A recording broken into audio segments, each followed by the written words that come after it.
It's a process. So I want to boost your patience today. In your outline, patience booster number 1, the emotions boost.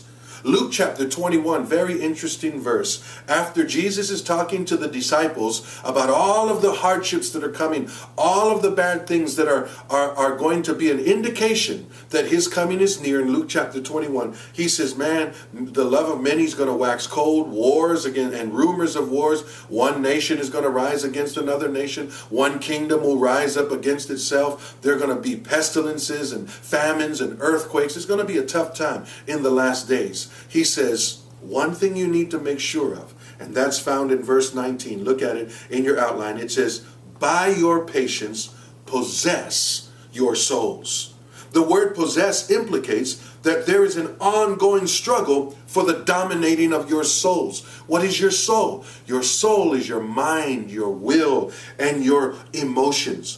Your soul is the flakiest part of who you are. You are body, soul, and spirit. Your spirit is always God conscious. Your body just follows what your soul or your mind says. So your soul is the part of you that makes you go tilt. You know what I'm saying? You know, you're doing good and all of a sudden you go tilt. You know, or your soul is the part of you that makes you go boom. All of a sudden, you're like a firework that explodes. Your soul is the part of you that makes you go crazy. It makes you flip. Jesus said, possess your souls. And how do you do it? He says, with patience. By exercising patience, possess your souls. He says, possess your souls. I remember one time I was watching the movies. I was in California watching the movies with my brothers. And so we're all sitting there on the same row. And the movie didn't start yet. They were just doing the advertisements and the commercials. And then all of a sudden I hear my phone vibrate. So I take it out and it's a text from my wife. And so I want to read this text. And so I'm reading it. All of a sudden I feel someone tapping my shoulder. And I look in back of me and it's this lady. And you know what she does? She says, turn off your phone. I said, what? She said, turn off your phone. I said, no. Man, she was really testing my patience. And so I just kept, I was responding back to Debbie's text. And then all of a sudden, on the other shoulder, I feel someone tapping my shoulder. And I turn around and it's her husband. I don't know if it's her husband or her boyfriend. And he's like, hey, turn off your phone.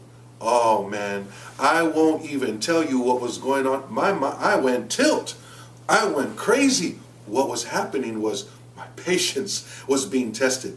Luckily enough, I made it through the movie. I can't even remember what the movie was. My mind was just in a whirlwind. But I made it through the movie without throwing popcorn at anybody. But just because, listen, just because we are people with emotions doesn't mean we have to be emotional people.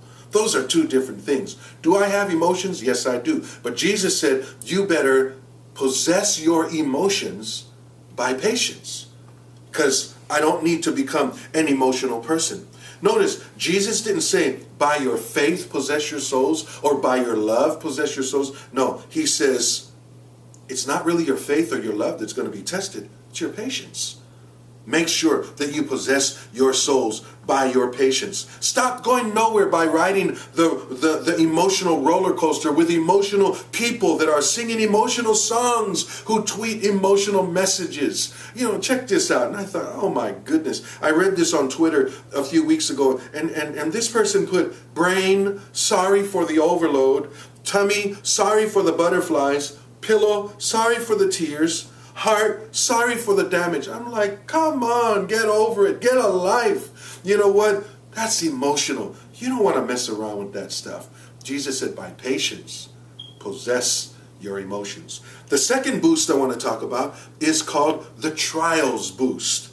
James chapter 1, verse 2-4. In your outline it says, my brethren, count it all joy when you fall into various trials. He didn't say if you, he says when you fall into various trials, knowing that the testing of your faith produces patience.